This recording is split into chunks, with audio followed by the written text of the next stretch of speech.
Warung kecil milik Bu Rasmi sudah sibuk. Di dapur belakang, Inong tengah mengaduk adonan kuah hijau. Sementara Bu Rasmi memotong pisang satu persatu dengan cepat. Inong, itu adonan jangan kental banget. Nanti kuahnya bukannya ngalir, malah nempel kayak lem. Saya kira tadi kurang tepung, Bu. Soalnya pas diaduk masih kelihatan cair banget. Lah, kamu tuh jangan nebak-nebak. Ikutin takaran saya kasih, jangan sok-sokan ubah sendiri. Iya, Bu, maaf. Saya cuma pengen bantu cepet beres. Kalau bantu tuh bantu bener. Jangan malah bikin saya kerja 2 kali. Udah jam berapa? Pelanggan bentar lagi datang. Suara sendal kayu terdengar di depan warung. Marwan muncul dari balik pagar, menyapa sambil meletakkan keranjangnya di bangku bambu. Assalamualaikum Bu Rasmi, ini daun pandannya sama gulanya udah saya bawain. Waalaikumsalam. Taruh aja di situan, nanti saya periksa. Ini gulanya masih baru semua Bu, pandannya juga masih seger, baru saya petik tadi pagi. Kemarin daun pandanmu sobek-sobek semua. Saya rugi tau nggak? Hehe, itu kemarin saya nitip kirim sama adik. Hari ini saya pastikan sendiri, nggak bakal zong. Ini mendekat sambil menyeka keringat di dahi. Mas Marwan, makasih ya. Kalau nggak ada gula hari ini, bisa-bisa saya cuma nyungguin es air doang ke pembeli. Sama-sama Nung, kamu yang sehat ya, jangan terlalu diporsir kerjanya. Iya mas.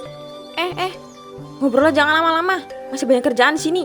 Iya Bu, saya lanjut dulu. Kalau butuh apa-apa lagi kabarin aja Bu, saya masih keliling sampai sore nanti. Asal jangan naikin harga seenaknya ya. Kali mahal, saya pindah beli ke kios sebelah. Saya nggak berani mainin harga Bu, dagang itu kan soal kepercayaan. Biar untung tipis asal berkah. Dengar tuh Bu, Mas Marwan ngomongnya adem, kayak suara air di sungai. Halah, kamu ini. Saya ngomong kayak suara got gitu. Udah sana kerja lagi. Saya lanjut jalan ya Bu. Nung, semangat kerjanya, jangan lupa makan. Makasih Mas, hati-hati di jalan ya. Aduh, udah kayak sinetron pagi. Ini warung, bukan tempat pacaran. Buruan, kita mau buka lapak. Dapur warung Rasmi terlihat lengang sore itu. Pelanggan sudah pulang. Inung sedang mencuci baskom di belakang. Sementara Bu Rasmi membuka laci lemari tua dan mengeluarkan sebuah kantong plastik kecil berisi serbuk merah terang. Ini yang bikin es saya warnanya kinclong. Biar orang kampung makin doyan. Warnanya harus nyolok mata. Bu, itu pewarna apa ya? Kok warnanya beda sama yang biasa? Ah, kamu ini kebanyakan nanya. Gak usah tahu, kamu bantu aja. Urusan resep, saya aja yang ngatur. Soalnya baunya agak nyengat Bu, beda sama pewarna makanan yang biasa saya cium. Kalau kamu banyak tanya, jangan harap bisa makan di sini lagi. Mau? Enggak Bu, saya cuma penasaran aja, maaf. Udah, tuangin aja air ke baskom, biar larut sekalian. Jangan tumpah, sayang ini barangnya. Inung menuang air sambil melirik botol itu dengan ragu. Ini beli dari mana Bu? Kok saya belum pernah lihat bungkus kayak itu di toko kampung? Gak semua barang harus kamu tahu asalnya. Saya beli dari orang luar, murah dan kuat warnanya. Tapi Bu, kalau bukan buat makanan, nanti bisa bikin orang sakit. Dengar ya Nong, saya udah jualan bertahun-tahun. Kamu pikir saya gak tahu apa yang saya lakuin? Bukan maksud saya ngajarin Bu, saya cuma takut ada apa-apa. Udah, kamu bersih meja aja sana. Mulut kamu mulai ngelantur. Beberapa menit kemudian, Marwan datang dari pintu belakang. Dia membawa beberapa pisang mentah. Bu Rasmi, saya bawain pisangnya nih. Katanya besok mau jualan lebih banyak. Iya Wan, taruh aja di rak. Ini si Inung dari tadi ngomel mulu soal bahan dagangan saya. Omel gimana Nung? Nggak ngomel Mas, saya cuma nanya. Itu pewarna dari mana? Baunya aneh. Ini, Bu, ini kok kayak pewarna tekstil ya? Saya pernah lihat bungkusnya kayak gini di toko alat jahit. Semi cepat-cepat menyembunyikan botol ke dalam lemari. Kalian ini nyebelin ya. Mau bantuin apa mau selin dagangan saya? Saya cuma khawatir Bu, takutnya nanti ada yang kenapa-kenapa. Namanya juga makanan. Udah, kalau kalian berdua nggak suka cara yang saya jualan, keluar aja. Saya nggak butuh orang sesuci di dapur saya. Saya nggak mau keluar Bu, saya cuma mau kerja tenang, itu aja. Saya juga bukan mau ikut campur Bu, tapi jujur, saya ngeri kalau bahan kayak gitu dikasih ke anak kecil. Diem, kalian pikir saya sengaja mau nyakitin orang? Gak ada yang pernah komplain, artinya aman. Mas, beneran itu pewarna kainnya? Kayaknya Nung, saya yakin banget. Saya pernah lihat yang sama persis waktu bantuin tetangga bikin batik. Udah, keluar kalian, biar saya kerja sendiri. Kalian cuma bikin ribut dan rusuh. Esok harinya, suasana kampung pagi itu agak kacau. Di gang kecil dekat warung Bu Rasmi, beberapa anak kecil teriak duduk lesu di depan rumah. Warung Bu Rasmi masih buka, tapi tidak seramai biasanya. Bu Rasmi, itu Bu Sri katanya semalaman sakit perut Bu. Barusan anaknya kesini, nangis-nangis mencari minta tolong. Lah, kok nyalain saya? Emang saya aja yang dimakan? Tapi bukan Bu Sri aja, Bu. Anak-anak di Gang 2 juga muntah-muntah. Katanya semua beli pisang hijau dari sini. Ya Allah, itu pasti gara-gara makan bakso duluan. Udah saya lihat sore kemarin. Mereka makan bakso pinggir jalan tuh. Marwan muncul dari arah belakang dengan wajah tegang.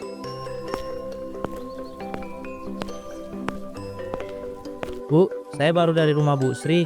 Katanya perutnya kram parah. Anaknya juga muntah-muntah semalam. Semua habis makan es dari sini, Bu. Kalian ini kenapa sih? Sekarang udah yang aneh-aneh. Saya bersih, dapur saya bersih. Tapi Bu, yang sakit kok rata-rata yang beli es pisang hijau dari sini. Aduh no, kamu lagi. Kamu bantu di sini atau mau jatuhin saya? Bu, saya cuma mau ingetin. Warna es kemarin tuh nyala banget. Saya takut itu dari bahan yang bukan buat makanan. Wan, kamu nuduh saya pakai bahan beracun gitu. Saya beli itu katanya aman. Buat makanan juga bisa. Tapi baunya nyekret, Bu. Saya sendiri mencium aja nggak enak. Kalian ini terlalu lebay. Orang-orang kampung emang gampang panik. Boleh dikit, langsung duri ini itu. Bu, 5 orang sakit itu bukan dikit. Ini serius. Kalau sampai makin parah, bisa bahaya. Saya udah jualan dari zaman kalian masih ingusan. Gak pernah ada yang komplain. Tapi sekarang ada, Bu. Dan bukan 1-2. Salah sendiri makan yang kebanyakan. Lagian saya lihat anak-anak itu lari-larian, keringetan, terus makan es. Ya wajar. Tapi kalau berwarna yang ibu pakai itu bukan buat makanan, tanggung jawabnya besar loh, Bu. Kamu tuh siapa sih? Ngajarin saya dagang. Mau sok pahlawan? Silakan. Tapi jangan ganggu warung saya. Kita nggak mau ganggu, Bu. Cuma nggak mau tutup mata. Kita cuma khawatir ini bisa bahaya, Bu. Saya udah bilang, nggak ada yang salah sama dagangan saya. Kalian yang bikin keruh. Kalau gitu, kenapa Ibu sembunyi botol warna Ibu kemarin? Udah, kalian berdua keluar aja kalau nggak percaya. Ini warung saya. Kita keluar, tapi nanti kalau ada yang makin parah, semua orang bakal tahu asalnya dari mana. Maaf, Bu. Saya tetap nggak bisa pura-pura diem. Beberapa hari kemudian, warung Bu Rasmi sepi. Inung membersihkan meja dengan lambat. Bu Rasmi duduk sambil mengaduk adonan. Bu, saya mau ngomong, tapi tolong jangan marah dulu ya. Kamu lagi, Nung. Pagi-pagi udah ngelantur aja. Mau ngomong apa lagi sih? Saya takut, Bu. Soal bahan yang Ibu pakai itu, saya ngerasa makin gak tenang. Astaga, kamu masih bahas itu? Saya pikir udah kelar kemarin. Belum kelar buat saya, Bu. Soalnya yang sakit makin banyak. Saya gak mau tersikut-ikutan atau nutupin. Nutupin apaan? Gak ada yang ditutup-tutupin. Orang-orang itu aja yang cari gara-gara. Tapi Bu, saya bantu di sini bukan berarti saya harus diem terus. Saya gak nyaman. Gak nyaman? Hah? Kamu pikir dunia ini harus bikin kamu nyaman terus, no? Saya cuma mau kerja jujur, Bu. Saya gak sanggup kalau terus pura-pura gak lihat. Dasar anak kecil, gak tahu balas budi. Kamu pikir siapa yang ngasih kamu makan selama ini? Saya gak lupa, Bu. Tapi bantuin orang bukan berarti saya harus tutup mata soal bahaya. Bahaya? Kamu makin kurang ajar ya. Kamu bisa ngeracunin orang. Saya gak nuduh, tapi salah sendiri, Bu. Ibu sembunyi botol warna itu. Saya tahu itu bukan buat makanan. Kamu pikir kamu siapa? Baru numpang kerja bentar, udah berani ngajarin saya dagang. Rasmi tiba-tiba menjitak kepala Inung cukup keras. Inung terdiam sejenak, matanya berkaca-kaca. Pergi sana kalau kamu gak suka. Jangan balik lagi ke sini. Warung saya gak butuh pengkhianat. Iya, Bu. Saya emang gak kuat lagi kerja di sini. Saya mau pulang aja ke rumah bibi saya. Pergi aja sana. Jangan lupa bahwa rasa gak tahu dirimu sekalian. Makasih buat semua bantuan selama ini, Bu. Tapi saya gak bisa bantu Ibu bohongin orang banyak. Marwan muncul dari depan warung, natap Inung dengan heran. Nuh, mau kemana? Saya udah gak tahan, Mas. Saya mau pulang.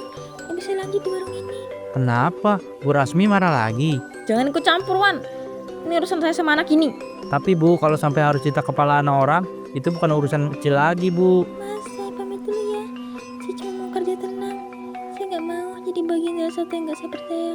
Hati-hati ya, Nung. Kalau butuh apa-apa bilang ke saya. Sana, mau pergi aja sekalian. Anak gak tau diuntung. Beberapa hari kemudian, warung Bu Rasmi tiba-tiba riuh. Beberapa warga termasuk Marwan datang dengan wajah merah. Sebagian membawa plastik isi es pisang hijau yang dibeli kemarin. Astaga, apa-apaan sih nih? Kalian ternyata langsung ngamuk. Bu, tadi saya juga dikasih 1 es sisa kemarin. Baunya bener-bener gak beres, kayak amis busuk gitu. Itu pasti sabotase. Ada yang sirik sama saya.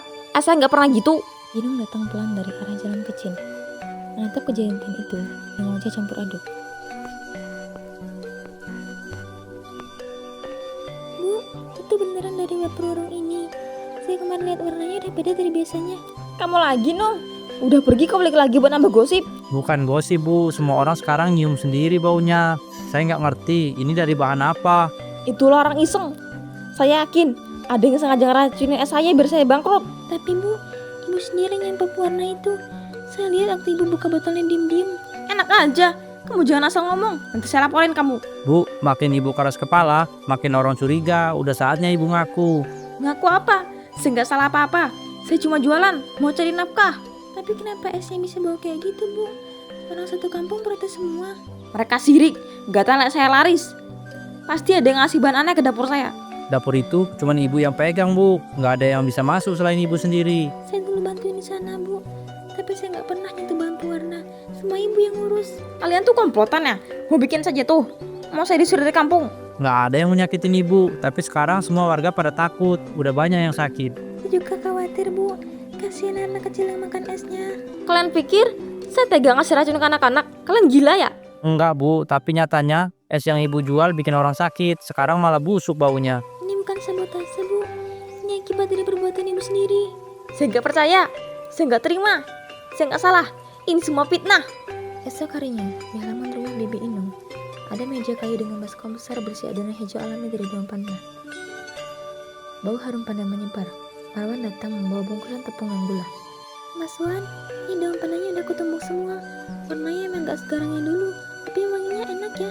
Nah itu malah bagus Nung. Lebih alami. Orang sekarang lebih suka yang begini daripada yang warnanya kayak spidol. Aku takut tadinya kalau gak ada yang mau beli. Tapi kemarin nyoba malah balik lagi, minta 2 bungkus. Aku juga dengar dari tetangga. Katanya anaknya udah berapa hari nggak mau makan es. Setelah makan es buatanmu malah lahap. Aku sih senang bisa bantu kampung juga.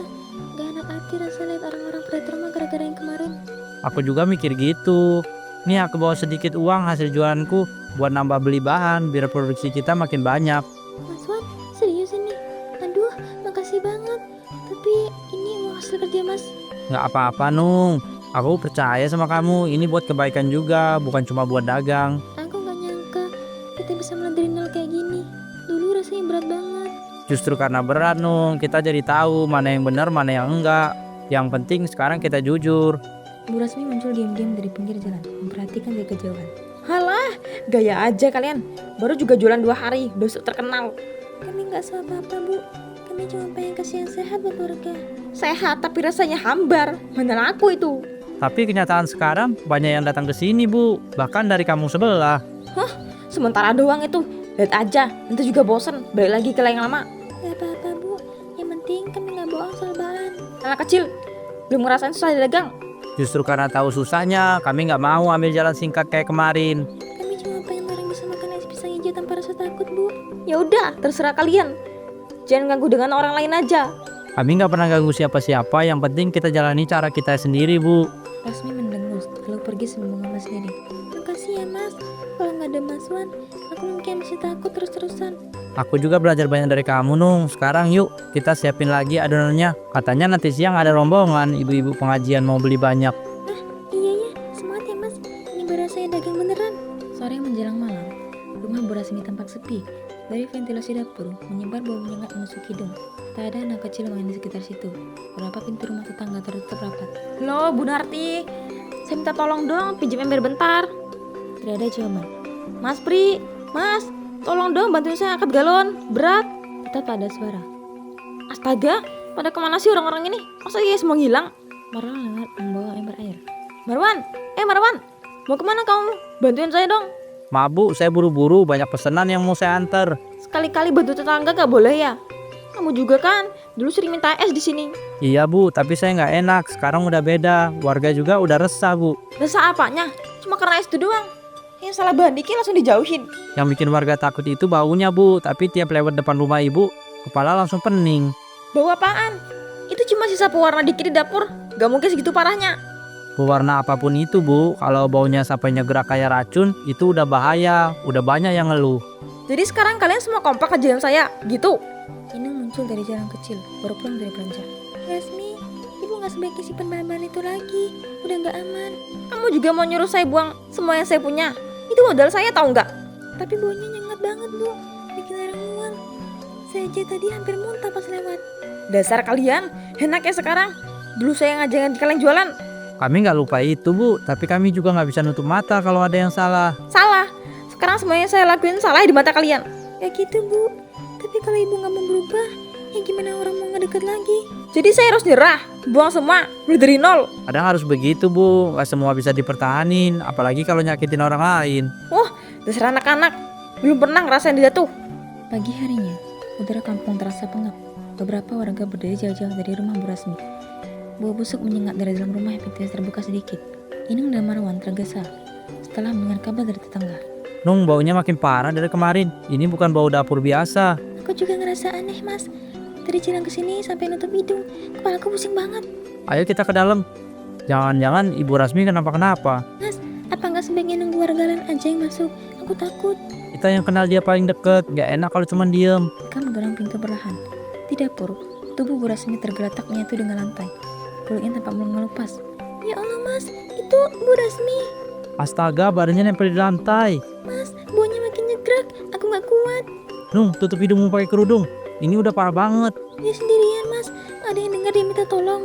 Kayaknya dia udah meninggal dari kemarin. Badannya udah mulai membusuk tuh. Ya Allah, Bu Rasmi. Lihat itu, botol berwarna. Isinya tumpah. Baunya sama kayak yang dia dulu pakai. Jadi dia mungkin nggak sengaja nyentuh atau numpahin ke badan sendiri. Bisa jadi, atau dia pingsan dulu. Terus gak ada yang nolongin. Ini serem banget Mas. Aku nggak nyangka bakal kayak gini akhirnya. Aku juga gak nyangka Nung. Dulu dia galak iya.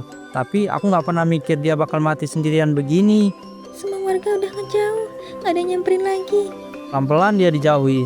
Terus makin lama gak ada yang peduli. Sampai akhir pun sendirian. Mas, aku ngerasa bersalah. Jangan gitu Nung, kita udah coba ngomong.